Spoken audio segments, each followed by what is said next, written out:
We coming. We coming. We coming. It's alright. We coming. We coming. We coming. It's alright. We Let's coming. get into it. Let's get We into coming. it, my Negroes. What's happening? What's happening? Welcome back to another episode of Primarily Speaking, show where we love to talk shit on a plethora of topics, from random shit to politics to sports and entertainment, and our favorite segment, Sit Your Ass Down. I am your host with the most, man with the gas, Mr. Poppin' Two Quarters. Let me get that ass. It is your boy, Prime and Azul to the 25. And of course, I am the total package Rex Devereaux, back once again. Port City original, one of downtown's finest. We are back after a hiatus. We had a low break. We got to haul at my dog too, though. That's right, man. This Hannibal Vanderbilt, your down south Georgia boy, Pooh the Big Stepper, bringing it to you, man. We -1 today, but we're going to give it to you straight facts. Y'all already know what it is. Yes, sir. We are missing one. Mr. Cuter Body Brown, the Alabama Slammer, is not here currently. He may join us a little bit later. But until then, we're going to go ahead and get into this motherfucker. So, fellas, yes, like Rex said, we have had a little hiatus. Last weekend was Valentine's weekend. So, you know, everybody was spending time with their significant ones. Probably, possibly, I don't know. But you know, we had to take a little break, but we are back. How's it been going, fellas, the last week or two? What's been going down? What's been happening? Rex? Moving pretty smooth, man. I mean, you know, things been working out. Had a real peaceful Valentine's Day, if I can say that. So it was all good. You know. How about you, Hannibal? What's happening? Man, everything all to the good, man. I'm good to go here, like we say, GTG, baby. Good to go. That's what's up, man. I do have some news, fellas, to share with y'all. I gotta say, a rest in peace. Rest in peace to Mello. Our family rabbit passed away this week. Man, hey, talk about you did that. something to that rabbit, man. Man, no, man. I got back. Remember I was down there Wednesday. I came up Wednesday night. He was fine. I saw him. I I come in every evening, and check on him and feed him. And then the next morning, my daughter was like, I think something's wrong with Mello. I put lettuce in his cage and he ain't move. And I come in here, that nigga was laid out. Stiff, man. We had a little funeral for him yesterday. Dug a hole in the backyard and stuffed them in it. Hey. Oh man, listen. What if three rabbits buried in our backyard? Listen, hey Prime, what if they end up being like some pet cemetery type shit, man? I hope not, boy. So we got three rabbits buried in our backyard now. Poppy, Snowflake, and now Mello, man. Listen, man, y'all bad with rabbits, man. Y'all might need to get something else. No, we might not to get no more rabbits. We might get nothing else. That's what it is. Y'all sure the cat ain't do it? The little kid ain't do it? You know what? I thought about that because Finn always fucking with Mello. He always fucking with Mello. What Finn at? Oh, he's sleeping right now. One of the damn laziest cats in the goddamn world. But I thought so. But you know what? I don't know. Who knows, man? Who knows? But he's gone. That's one less mouth to feed. You know what I mean? I shouldn't say it like that, but that's the case. So. But you did. I did. I want to tell y'all something funny that happened to me yesterday, actually. I went to go get the crabs, right? And pull into the little parking lot.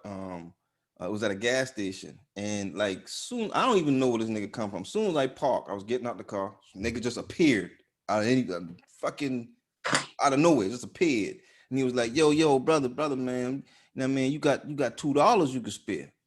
And I was like, damn, fuck, I ain't got no cash, bro. And I said, hold up, wait a minute, I do got $1. I reached in my pocket. I said, I got $1 for you, man. I'm giving him the $1. Before I could actually hand him the $1 in his hand, he said, hey, man, you got any weed I can buy too? I said, nigga, what you doing? How you asking me for money and weed? Like, I thought the nigga been hungry or some shit like that. Like, you know, he down and out. This nigga looking for weed. I said, dog, you gotta pace yourself. You can't ask me for money and weed. What the fuck? You just look like that type of fella must be. I said, God damn it, man. Niggas going fit the bro. I still give him $1, man. But I was like, man, you gotta do better, bro. I tell him that shit, bro. You gotta do better. And then he disappeared. I don't even know where the nigga went at. I swear I don't know. I ain't see him walking down the street after that. I ain't see him nowhere. He wasn't in no car. So That's how it usually work, though. See, I don't mind, getting out every once in a while. I'll give somebody $1. Somebody asks for some change. And I don't mind doing that from time to time. But nigga, you asked me for weed before I even give you the $1. You been asking for the weed. Yeah, you want it all. Oh well. Let's carry on with the show, fellas. Let's jump into some random topics. So, I'm gonna try to make sure I pronounce this. Metairie, Louisiana. There was a shootout in a gun store, which left 3 people dead and 2 injured. Inside this store, there was an occupant. Let me read the story for y'all real quick. I got it pulled up right here. Says 3 people are dead and another 2 injured after a shooting inside a gun store in Louisiana, authorities said. The deadly shootout occurred just before 3 p.m. local time Saturday at Jefferson Gun Outlet in Metairie, Louisiana. One suspect shot and killed 2 victims in the store, according to Sheriff Joseph Lapinto, and multiple people then opened fire on the suspect either in the store or the parking lot, killing the suspect. That's some wild ass shit, man. In the gun store. Like what they don't have any motives for why the guy did that, but he just opened fire on killed 2 people in the gun store, man. You wild. You pull a gun in a gun store, you brave as fuck. Cause them people that work in the gun store, that's why I'm thinking like, he's man, brazen. you ain't even supposed to walk into no pawn shop like that, Damn, that's fool up. That's fool, man. He's brazen in his ass. Hell yeah. Talking about guns. A 12-year-old shoots and kills an intruder during an armed robbery.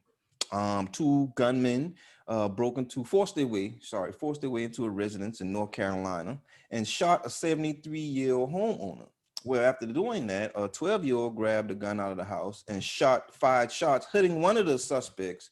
That suspect was later found at an intersection where he was taken to the hospital where he died. 19-year-old from Greensboro, North Carolina. I was like, yay for the 12-year-old defending this place of residence. They didn't say how he was related to the 73-year-old homeowner. I'm gonna assume that he's the grandchild. They just didn't say. I'm gonna assume that, but I mean, I would hope so, or maybe somebody she take care in the neighborhood. But 19 years old, man, breaking into people's house and shooting somebody grandmama, man. That's fucked up, man. Like he deserved that shit, man. Sorry. You know what I want to kind of deserved it. You know what I'm saying? Good for his ass. Because he shouldn't have did wrong. Karma's a fast bitch, boy. It's a fast motherfucker. Yeah, she kick ass too. God damn, man. Well, we're gonna move on because I don't have any other random news for this episode of Primarily Speaking, but we're gonna roll into politics real quick. Like now, everybody's had their panties in a bunch. Actually, I don't want to say it that way. That's really a rewind. That's a terrible way to say that. Terrible way to say that. First off, I want to say prayers out to the occupants of Texas, all the residents of Texas, man, because they're going through some shit that they have never experienced, or at least that I'm unaware of that they've ever experienced. I know they had a bad storm back in the 70s, but I don't think it's been this bad. However, there is a mayor in Texas for Colorado City, Mr. Tim Boyd. And Tim Boyd has a few choice words for some of the people in Texas. And I'm gonna read y'all some of this shit because this was crazy, man. Yeah, we gotta hear this. Let me give you his speech. Are you gonna sit his ass down? Oh yeah. Yeah, I'm gonna sit him down, but they need to know why ahead of time. You know what I mean? Because this is important. So Tim Boyd said, and I'm reading word for word. This is all his words. Let me hurt some feelings while I have a minute. 2 exclamation points, not 1, 2.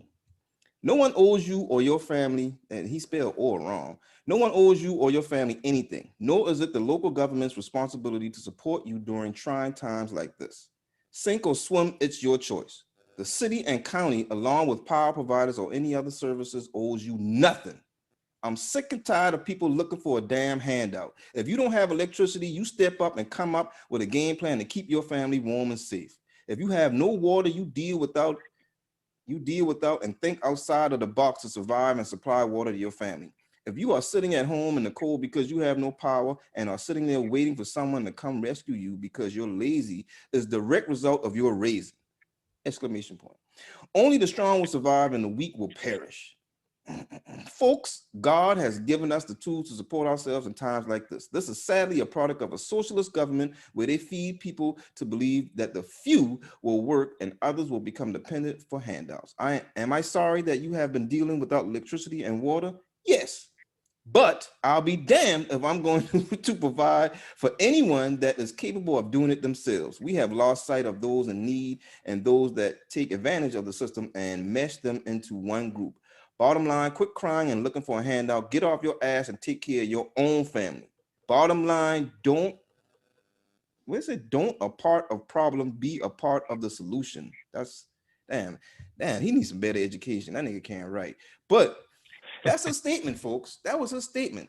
That's some wild ass shit, bro. For a mayor of a city to tell his constituents, don't come looking to me for help. Fix your own fucking problems. That's wild shit, man. That is wild. That's why he resigned, right? He showed his ass surely did resign. Yeah. Rex, what you got to say about that? He had no choice but to resign after that bullshit right there. He had to been high, or somebody just did not write the speech for him or get to him in time before he went off like that. He really thought that he could say that type of shit and get away with it. Basically saying that my job is the mayor, yeah, but my job ain't to take care of y'all ass. Y'all vote me in here because I won't get paid. Fuck y'all. That's basically what he said, man. Yeah, man. It's disgusting and disgraceful. I don't know how these dudes get into these offices, man. I don't know how they get elected, but they really do some shady shit to put these ignorant motherfuckers in these positions, man. And I'm glad he's gone. Make sure you sit his ass down hard, cuz. Oh yeah, it's coming. It's coming. You got anything to add to that, Hannibal, sir? Trash. He's trash. I agree. He's trash. I mean, he's trash. I'm not for to sit here and play with trash. We play with trash, get germs. So I'm gonna just go ahead and get him. He's out of there. So fuck him. And more Texas news. Senator Ted Cruz goes to Cancun while everybody else dealing with shit. Talking about his family, his daughters were cold and they were tired of being cold, so he said to take them to Cancun. I say, wow. These are your representatives, people. These are your representatives. These are the people that y'all elected in the office to represent y'all to the country and for the state. These are your representatives. Hey, cuz, hold up real quick. What Cancun at? Mexico. You talking about the same place that he wanted to build a wall up and stop them from coming? Yeah, that same place. That's where he went at to get his daughters warm. He ain't go to Florida. He ain't the balls on that guy. I tell you. Cancun, bro. Woo. All right, man. Moving on, because I know we're gonna have some more on Ted Cruz a little bit later. But there was a discussion in politics about reparations, and I think the question was, how should we get reparations? What does reparations look like for us? You know what I mean? From the Black perspective, what do we think reparations should look like? And I'm gonna start with you, Hannah. I want to ask you what your thought is as far as what does reparations look like to you? That's a tough, but not so tough. Because expound. Ain't just no tough, money. Huh? It's not no money. It's not the money. It's not just the money. You know what I'm saying? The money can go a long ways in helping build up the educational infrastructures in the Black communities.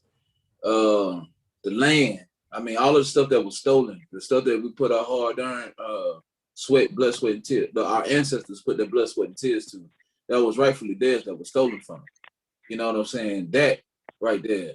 And plus, look at it like this. Everybody else who comes over to this country, they get given opportunities they get money, they get, loans and all this other stuff to start businesses and all that other stuff. And they look at black people. Black people never got in. They got brought over here to work in the fields. Take care of the land, get the crops, push the crops out. It was all for money. And for years they worked for free or little than nothing. So can we get some of that land? Can we get that land? Can we get a little money? But the money go into the well-deserving communities. You know what I'm saying? Like that not just the well-deserving communities. Can we just get the money so we can build up our structure? You know what I'm saying? And then maybe we segregate ourselves again from everybody else since we were thriving when we were segregated. Anyway. Okay. Good shit, man. Good shit. Rex, next. I want to hear from you, sir. What do you think? What does reparations look like to you? Simple and plain, cuz money. I want that money. I want dollar bills. Fresh, crisp fucking bills. That's all I want. Don't hand me nothing else. Don't ask me no options, no shit like that or whatever. I want the cheese. Plain and simple. Plain and simple. That's it. That's it. That's it. And you know what else?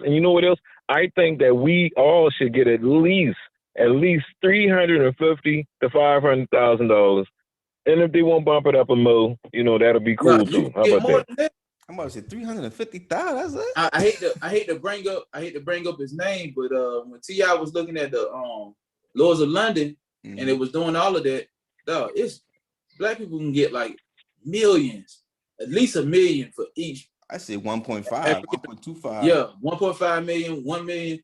That 350. That's selling yourself way too short. And then you can get the land too. The land. You know what? Hold up. Wait a minute. Hold up, cuz I ain't trying to sell myself short. I'm just being realistic because they already don't want us to get the money.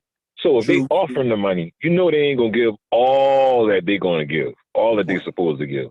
So I just being realistic. How about that? Okay. True. Well, I'm gonna be greedy. I want more than that. I want all the coins that they can give me. Goddamn it. Let's say they can afford to give everybody, all the black people, just black people, or how somebody phrased it, descendants of slaves.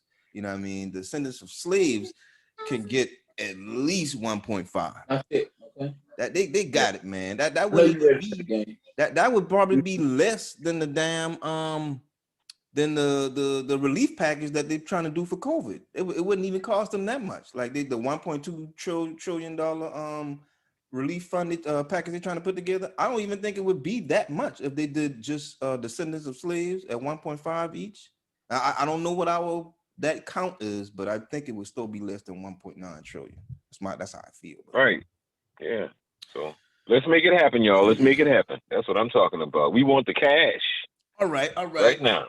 As we talk about money, let's go ahead and slide into our next segment on Primarily Speaking. We're going to jump into some sports and entertainment with Hannibal Vanderbilt. Hey. All right. Let's get into the sports and entertainment. First thing first, man. Let me go ahead and give congratulations to Naomi Osaka. She has won the Australia Open. And along the way of going to win the Australia Open, she defeated what I consider the greatest athlete of all time, Serena Williams. Naomi Osaka, tennis player. Yeah. Oh, okay. Yeah, I do feel like that. Look how much she's accomplished over that time. And Naomi Osaka, I hope she continues to push it and keep pounding away. And every time she get out on the court, I hope she continues to champion because I want her to, if not surpass Serena, at least be right there in that conversation. You know what I'm saying? Congratulations to Naomi Osaka. Congratulations for that. All right. And then another congratulations, Oscar Valdez. He knocked out Miguel Berchelt last night to win the junior lightweight title. I mean, it was a beautiful knockout too. You know what I'm saying? He swung twice, he missed. Miguel swung twice, missed, and Oscar caught him clean. Bop, lay it down. Good night. You know what I'm saying? One man by himself. You ready to go night? You know what I'm saying?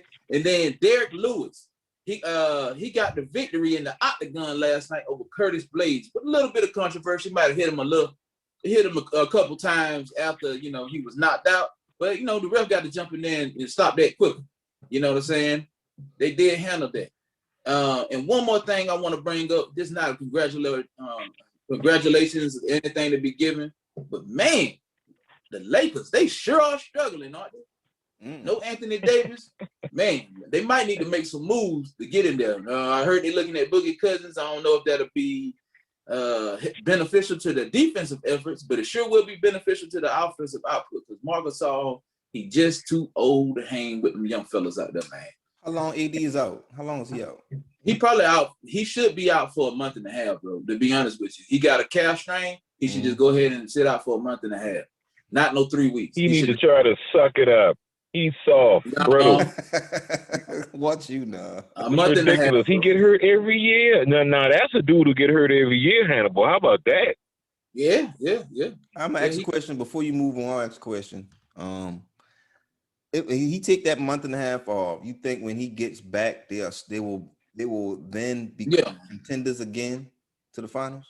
Actually, man, I believe that them losing JaVale McGee and Dwight Howard hurt them in ways of the defensive preparation and how they do everything. Because if you look last year, their defense was top notch because they had rim defenders. You couldn't just go down there in the paint and get away with doing it. Now teams have a lane to the paint. I don't care who's guarding them. There's always somebody in the paint that can expose them because Marc Gasol is a liability when it comes to defense. But last year having Dwight Howard, he played with such energy and he was great for them last year, coming off of that bench along with JaVale McGee in that rotation, that they were able to get high energy, great defensive effort, and everything. Now they do have Montrezl Harrell, but he's not as big as Dwight Howard. I mean, he's feisty, he's quick, he's quick on his feet or whatever. But even with that, Dwight Howard just he did an outstanding job last year. The dude looked like he turned back the hands of time. But I don't even want to stay on that too long, man, because we got other stuff we got to get into in entertainment, man. Go right ahead, brother. You know what I'm saying? So one thing that we want to talk about came out on Friday, man. Let's go ahead and get a flowers. You know, so I'm not from South Carolina. I'm gonna say this girl right here, this Grits. This girl was definitely raised in the South. Tiana Perry. You know what I'm saying? Yeah, look like. I think they should call her Spectrum. You know what I'm saying? I don't want them to call her Photon, but look like she got her powers. Went through there. She went through the wall for a third time on One Division, and she got in there and sparked up. You see the blinds light up blue. You see she looking at the waves around her. I think she's Spectrum, bro. Yeah. She ready? Yeah. But I think that's a catalyst that they're gonna use to jump off with Captain Marvel 2. Yeah. Oh, yeah. I mean, it was already pointing that way because she was out every time somebody talked about Captain Marvel, she kind of had that look on her face like, man, that, you know what I'm saying? Like whatever, you know what I'm saying? Like, don't bring her name up.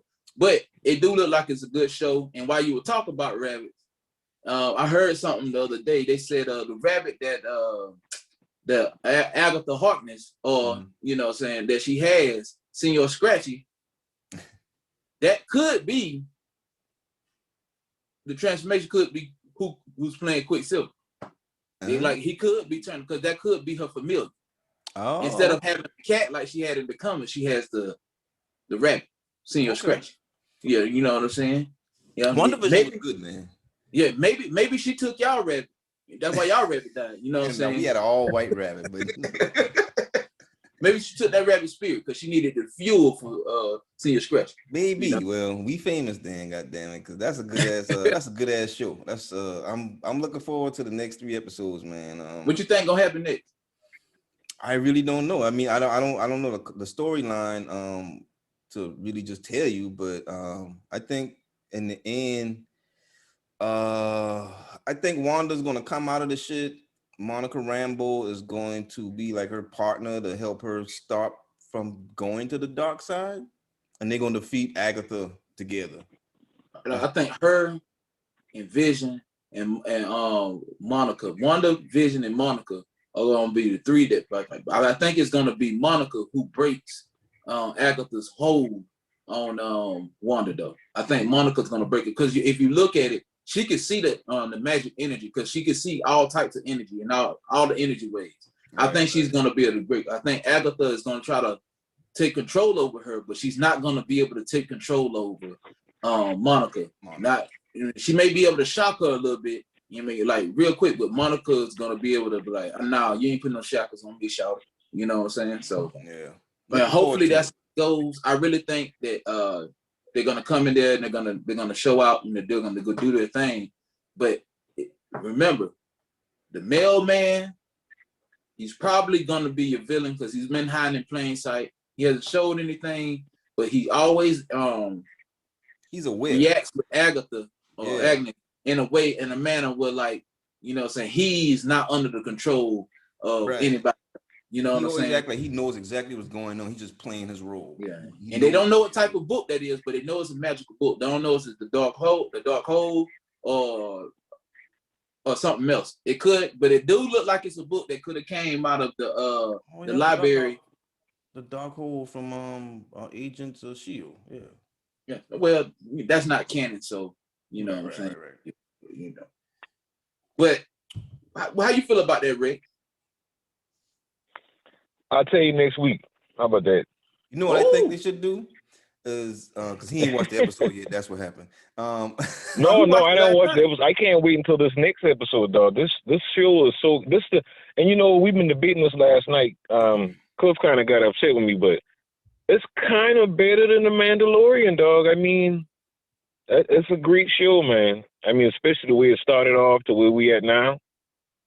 You know what? I'm gonna say I disagree with that, but I don't want to drag that argument. I'll say this. I'll tell you why. And why everybody disagreeing with me with that? No. I'm not disagreeing with you. I think it's the way that the format of the show is laid out, because it's only giving you about 30 to 40 minutes of a show. So when you watching the show and you see that "Please Stand By," that's the main villain right now, because everybody hate the "Please Stand By." You know what I'm saying? But but I say it's not because it's the WandaVision is part of the MCU. You know what I'm saying? So it has a bigger thing to it than just by itself. If you was just looking at that show by itself and without anything else, it wouldn't make as much sense to me. But the Mandalorian can stand on its own. I think it can stand on its own. Well, Mandalorian can stand on its own, but it's also a bigger connection to the Star Wars thing. So both of them connected. See? But I think it's the structure of the show. Y'all about to start up right now. See? That's why I said they're giving you a little. Now I'm just saying. What I think what's drawing people in. They only giving you a little bit. They'll spoon feed you this and they'll spoon feed you that, and you're like, man, I want more. So every week you're like, man, I gotta see what's gonna happen. I want to know what's gonna happen. You know what I'm saying? They tune in. I think that's what it is. It's the way that they structured everything. They should do the last 2 episodes at the same time. Don't make people wait for that. No. The anticipation is what I love. You know? No, man. They got to feed us them last 2 episodes at the same time. Patience is virtue, brother. But while we talk about patience being virtue, let's go ahead and slide on in to this other movie that came out. That's great. It grabs you and it pulls you into the movie, and you feel like you are revolutionary. The acting job by Daniel Kaluuya and Lakeith Stanfield, outstanding. And what people don't realize, Daniel Kaluuya been the supporting actor in that. Lakeith Stanfield been the star, the main actor of it. It was so good that people walked away feeling like, man, Daniel Kaluuya popped off the screen. What he did, he didn't steal the title of the movie. Yeah. He didn't steal the show, but he gave you a reason. He showed you like what it was. He gave you that feeling of like, man, I want to get out. I want to go do something. I want to do something positive. I want to work in the neighborhood. Maybe we need to start some breakfast clubs or whatever so we can feed these kids, or some type of afternoon program for these kids so we can get them all educated and everybody taken care of. The man he had the Black Panther Party ready to start a free clinic. Not only that, he went and started a Rainbow Coalition, just like they taught you before, but they never expound on it in that history. So his performance was great. The Lakeith Stanfield performance as Bill O'Neill, opposite of Daniel Kaluuya as Fred Hampton, man, The it movie just showed that he talking about, everybody, is Judas and the Black Messiah, that is in movie theaters and you can catch it on HBO Max. yeah. Mhm. I didn't mean to cut you off, but you never said that, so continue. I was gonna say that, but you just did Yeah, it he for me. kind of jumped right in there. Yeah, he got a little Yeah. excited. A little excited. Yeah, go ahead.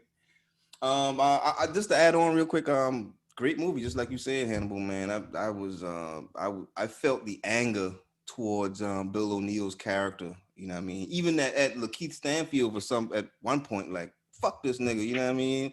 Like, that's how good of a job he did as an actor. I was hating him, and then I had to realize, oh shit, he just playing a role. Goddamn. But yeah, man, Right. that was, and the greatest thing to me was like this. Fred Hampton, he did all this before 21. Yep. Before That's right. 21, That's man.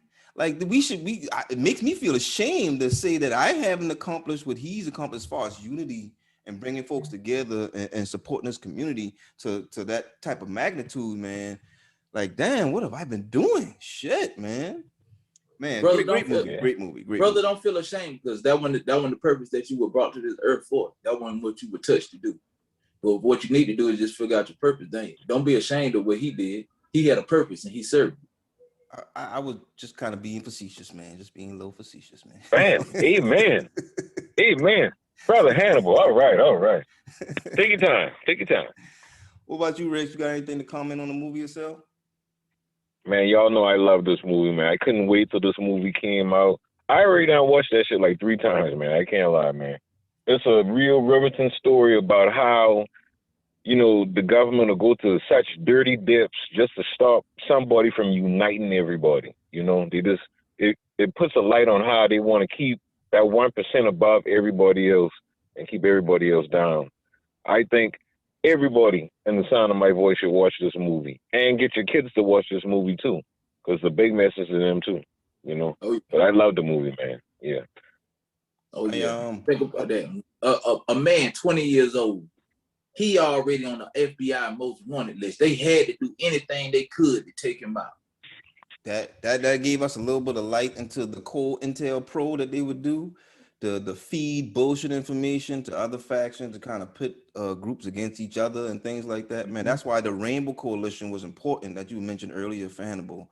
Like that Rainbow Coalition, like I wasn't aware to that extent that he reached out to like even the Confederate. Now I don't know if you call them the Confederate followers or whatever.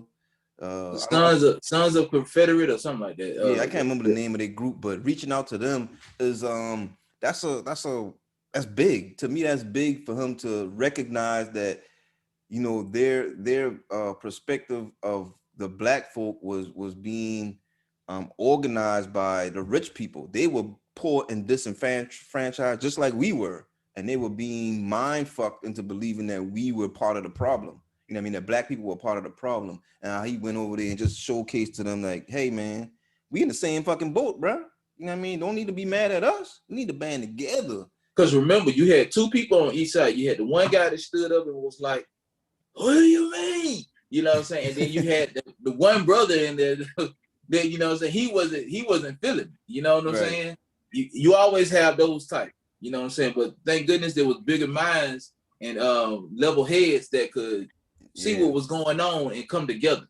You know what I'm saying? To be 20 years old and to see the forest instead of just looking at the trees, like that's something that I don't say that there's none, but a lot of these 20-year-olds don't seem to showcase that they have that kind of. I'm gonna say this. Whenever I think nowadays what happens is a lot of people have ideas or they speak up and they get torn down. But we're gonna get into that because that discussion is coming up.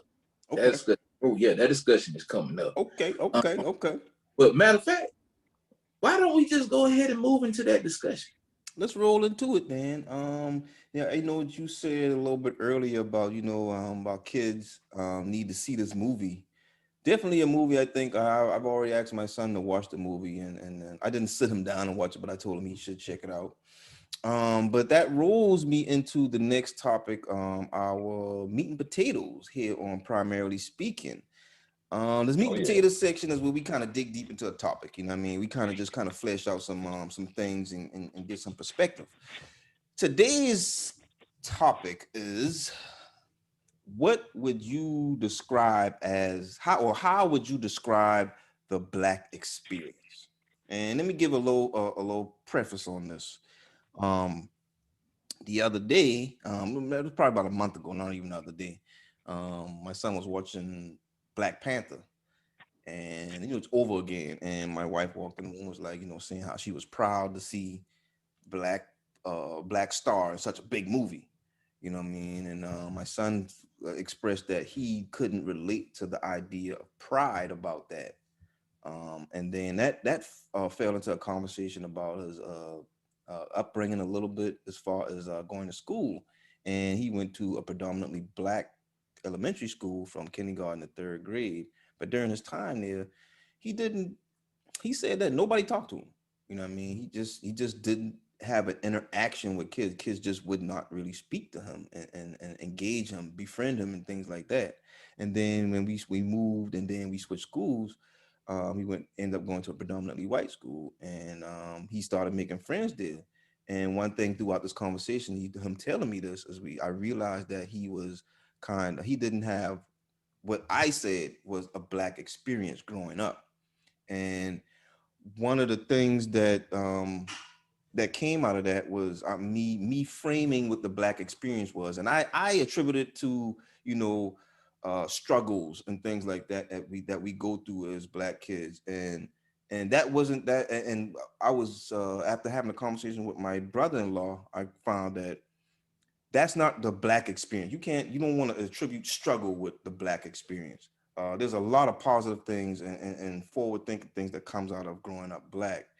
And I wanted to ask the question because I felt bad. I felt like, damn, I didn't give my son that whatever. So I want to pose a question to you guys about what you think the Black experience is. How would you describe it? And I'm gonna start with you, Rex. I mean, it's multi-layered, as far as the Black experience. Like, I kind of agree with what your brother-in-law said. Cool dude too, man. We need to get him on the show a couple of times. Definitely. But to me, my definition of the Black experience is like a living nightmare, because you taught from the beginning to hate yourself and hate everybody that look like you. You conditioned to do that. You conditioned to put yourself down and put others that look like you down. And that's what we've been talking about earlier in pre-production, because of how Z is and how he carries himself, a lot of other little Black kids are going to look at that and feel intimidated. And if people intimidated, they ain't going to really approach you or try to, get close to you with it. They're going to shun you and, keep you at arm's length or whatever. And I think that's a lot of what he got. And a lot of times you see a lot of real intelligent Black kids get alienated and shut up like that because of their intelligence, because of how they brought up. They're not brought up in an environment where ignorance is king. They kind of brought up the right way. And it's terrible that, the kids got to go through that, but for me, I mean, in a nutshell, the Black experience is, it is a struggle. It's hard, I mean, from day one. We all, even if you're successful, I'm pretty sure they got like some type of story they can tell you. Mm-hmm. Not a lot of us, come from generational wealth. So for me, one label for the Black experience, nightmare. Man, that's a strong word.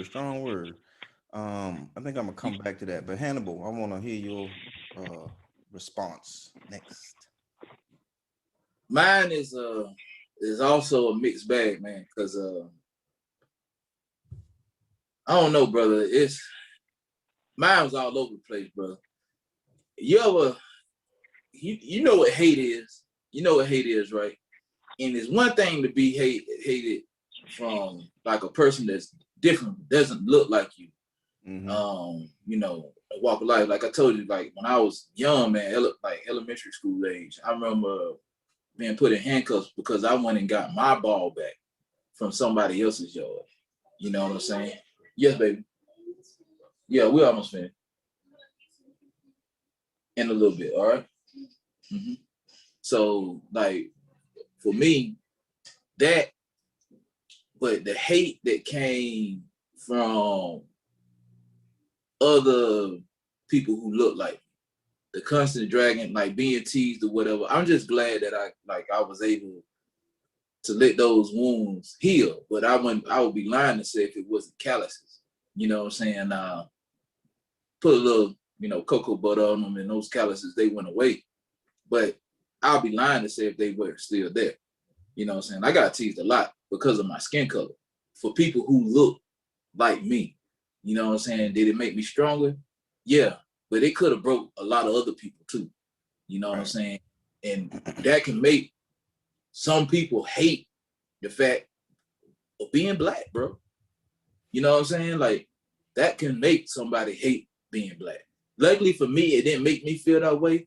But the way that it was done and the always ganged up on or whatever being talked about, it can make somebody hate being black. So mine wasn't always good. Now I'm proud to be black. I love that I'm black. I love my black skin. I love black women. I just love it. That's just who I am. And that's just who I am. But I can see where that could break somebody. Look at other artists that you see, they kind of weird and all this. That's why I say stop doing that. Just because someone doesn't like basketball or football or whatever, and they like baseball, doesn't mean that they're white, or they talk with, they use their words and they're able to form the words and articulate themselves. Doesn't mean they're white. You know what I'm saying? Because someone likes comic books or like other things, like no nerdy things, they like playing chess and, other stuff like that. Doesn't mean they're white. They're just a different flavor of black. You know what I'm saying? Like, they like everything else. They like that. Stop telling them people, oh, y'all a white boy or a white girl because the way they talk or because of what they like. Where's the love? Black supposed to be love, right? Where the love at when you do that? I don't think people understand how far they push somebody, what kind of pain they can cause somebody by doing that. You know what I'm saying? And that just caused nothing but a divide. That's where you get some of these people that some people just were raised like that. But some people really feel conflicted. Like, that's probably why your son felt like that. When he watched Black Panther at that young age, he didn't get any pride for that, because the same people who were probably rooting for that and were in love with that were the same people that was just not too long ago looking at him and neglecting him because he liked something different. If you look at that movie, someone like Shuri, in the black community, especially when we were younger, that was smart like that and did other stuff like that, she would be treated like a freaking outcast, bro. And that shit ain't right. That's true, man. That's very Because true. somebody smart, this shit pisses me off because it don't make any sense, bro. You know, one thing I wanted to add or interject as far as what my my opinion of the black experience. That now that I have a broader, I've added to my idea of it is, what's the word? Discrimination. Discrimination is the word. Kind of piggybacking off of what you said earlier, Rex, about it being a nightmare. Because everybody creates stuff, even black people. What I read a story, I don't know how true it is. I just read a story that said that black people created hockey. Some black people that migrated to Nova Scotia, I forget what year it was. I think it was the late 1800s that created hockey. But hockey isn't a sport that's you would think black people care about. You know what I mean? But black people, we create things, we do things. All this, that, and third, we struggle, but everybody struggles. There's no ethnicity out there that doesn't struggle in some shape, form, or fashion. You know what I mean? I think as far as the black experience, as it is here in America, is the discrimination that we have to go through in order to just feel equal. You know what I'm saying? In order to feel like we belong in anything. Because the idea was always we don't belong anywhere. You know what I mean? We can't go any fucking where except be amongst ourselves. And whenever you step out of that group of yourselves and you want to be here or you want to be there, you know what I mean? You want to be a ballerina or you want to, go to the orchestra or whatever, just something different than what they want to stereotype as being a black thing. You know what I mean? It always looked at a little weird or they want to keep you out of it. And that discrimination, I think, is part of what I would say the black experience, having to overcome those obstacles to make people not agree, but make people aware that, hey, I belong here too, motherfucker. Shit, you know what I'm saying? You ain't no better than me. I can do the shit. I can do the shit just as good as you, if not better. More times than none, probably better. You know what I mean? But you want to keep me out of it. Why you want to keep me out of it? It's because I'm black. You know what I mean? That's it. Ain't nothing else. I don't see no other reason that you're trying to do that. So that to me is the black experience. That's my opinion on it, and what I want to add to that little topic, man. But I like that. I dig it. That's what I'm talking about. All right. But yeah, so I just thought that was an interesting question or topic to discuss. I'm sure we can probably get a lot of other versions or opinions on that from other people. So if you're out there, you want to tell Primarily Speaking what the hell you feel, go ahead and drop a comment. Let us know how you feel about the black experience. I'm trying to find this darn poem that I wrote. Bro. I wrote a poem called Because I Was Black. You gotta keep scrolling, man. No, I'm trying to find it, man. I know I posted it. I can't get it off my old phone because it's not there. I wrote a poem and basically was saying like, yo, I felt like when I was younger, I was getting hate from both sides of the fence.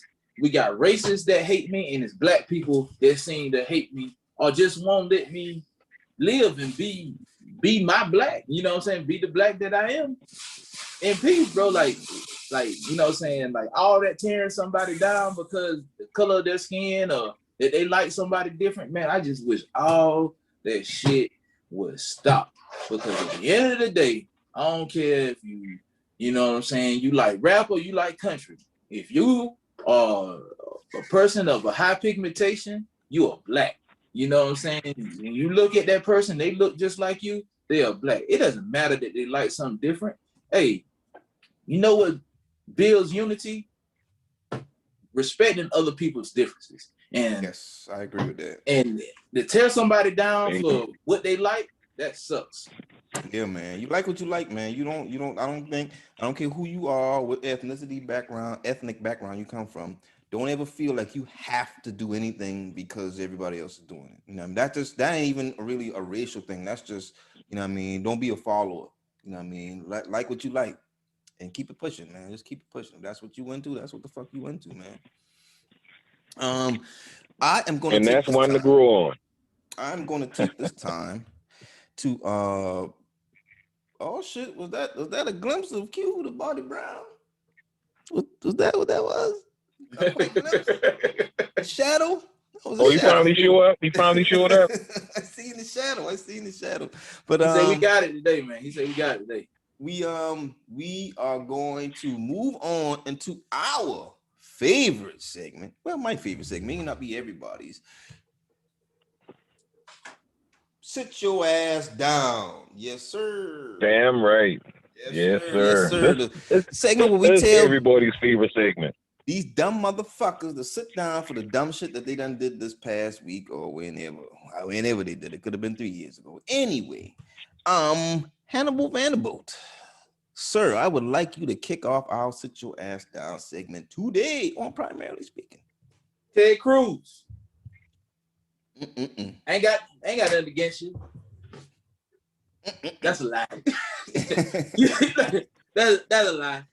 You are a fucked up individual, bro. Like, you really thought that going to Cancun after all of the accidents that took place across Texas, I mean, that 130 car pileup as a senator, running away, you should have been making a statement about that. You should have been out there trying to help those families or those people who were involved in that accident, because a lot of lives were, lost. They didn't find a lot in that wreckage until later on, bro. That thing was terrible. I don't know if y'all saw the video on that. People died, then you got the weather conditions out there, which caused the accident because of the black ice.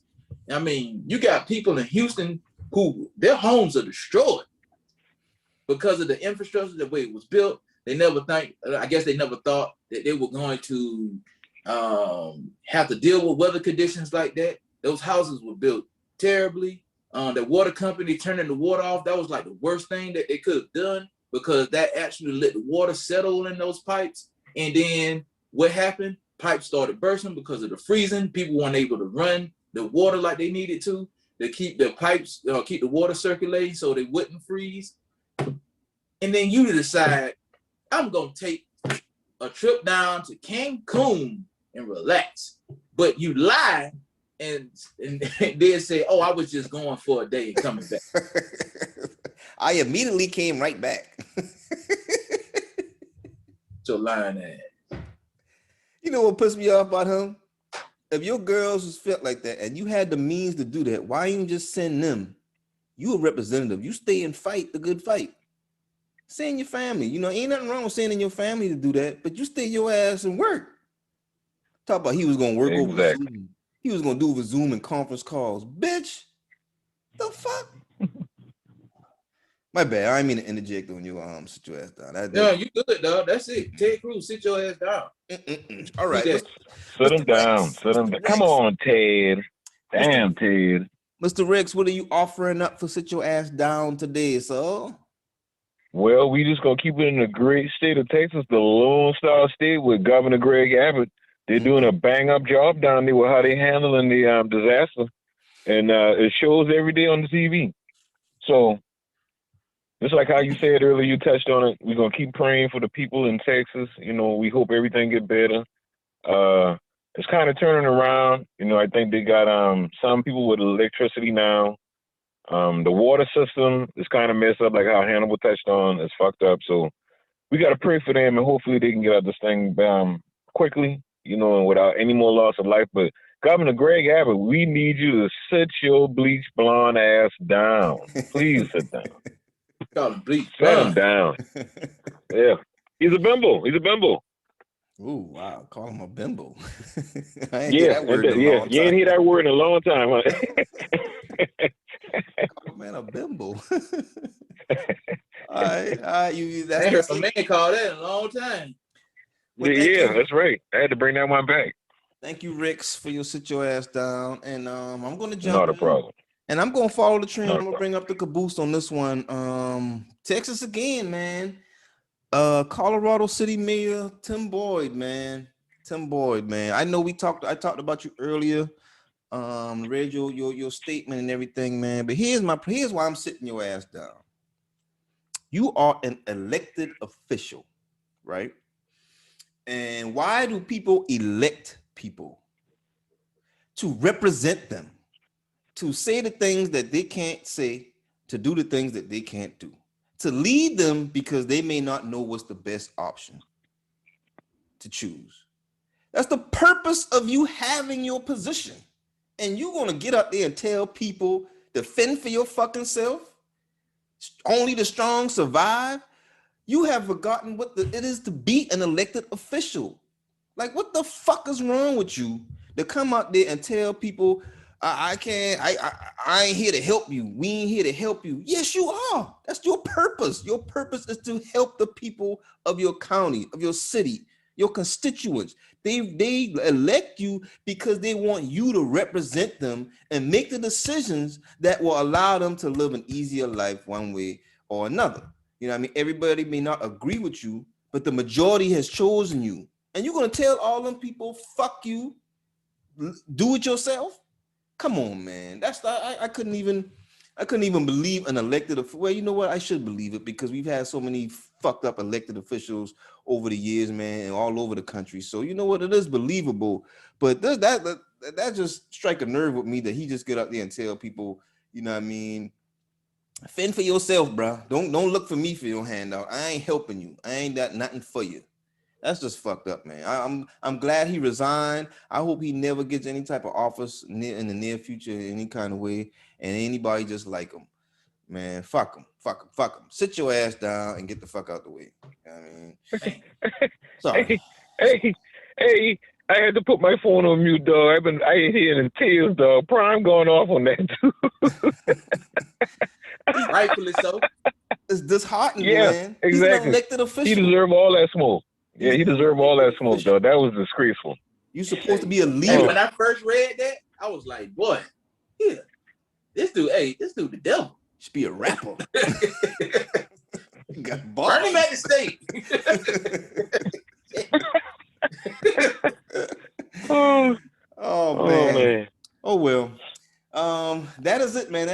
down, sit your ass down segment. Anything else y'all boys want to interject? I found that poem that I wrote, bro. Uh-oh, you found it.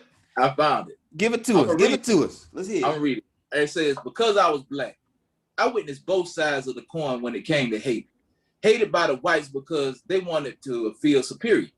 Hated by my own brothers and sisters because I was meant to feel inferior. It wasn't until I was nearly an adult that their tongues became muffled. Internally, it was certainly a scuffle. I often found myself in front of a mirror with a look that was puzzled. Why me is what I would ask. Like every day was meant to be more cruel. At least it seemed to be their task. Slightly crying out for help, I wish that I could wear a mask, leaving many scars as they will verbally continue to lash. Mama said to ignore it, but it seemed when quiet, they continue to pour on more shit. White boy called me a monkey nigga. Black boy called me a black ass gorilla. Now, do you see the fucked up imagery of this picture? Violently, I would strike out, and that almost had me locked out or locked up. Let's not even get on the police and how they would treat me because of my black skin.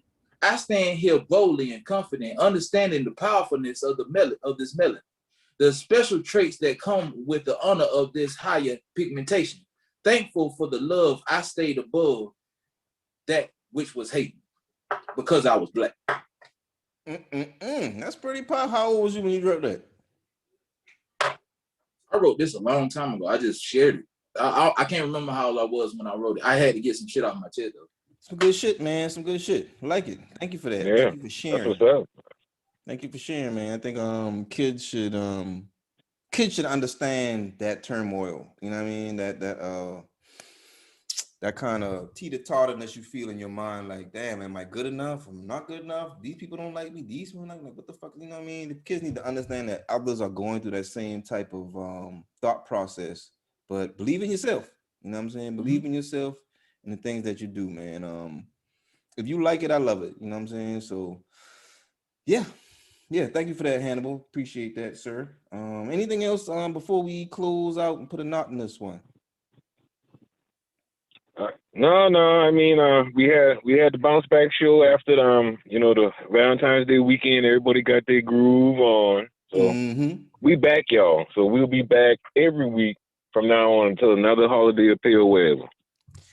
Like a licensed slave, nigga. We in the motherfucking house. Yeah, sweet. It's a sweep. It's a clean sweep like last night. It's a clean sweep. But go ahead and end the show, man. Take us out of here.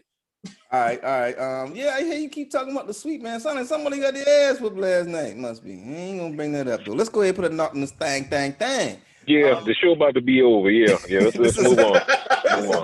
This has been another episode of Primarily Speaking. I have been your host with the most, man, with the gas, Mr. Popping 2 quarters. Oops, let me get in that ass. It's your boy Prime Manazoo to the 25. And of course, without a doubt, I am the total package, a port to the original, and definitely one of downtown's finest. We about to be signing out, dog. Hannibal, what's happening? Hey, it's Hannibal Vanderbilt, your down South Georgia boy, Pooh the Big Stepper. We're going to go ahead and close this thing out, baby. Peace. I see you next week. All right. And big shout out to Brown, even though he wasn't here. We see you, nigga. We see you. All right, man. You know what? Yeah, we see you, Brown. You whack. You know what to catch us at. YouTube, Facebook, Instagram, Primarily Speaking, PRIMERILY, speaking, no spaces, underscores, or dashes. Holla at your folk, man. We'll catch you next time. Deuces. We good.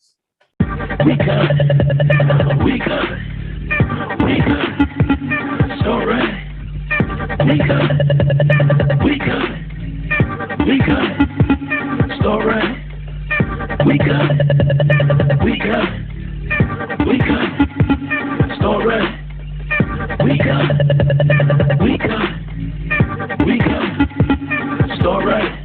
Running races around the races, got 499 and come around. Meet me at the finish line, that's where it's going down. Shattered dreams for propaganda, promises by the realest summer. Better watch you make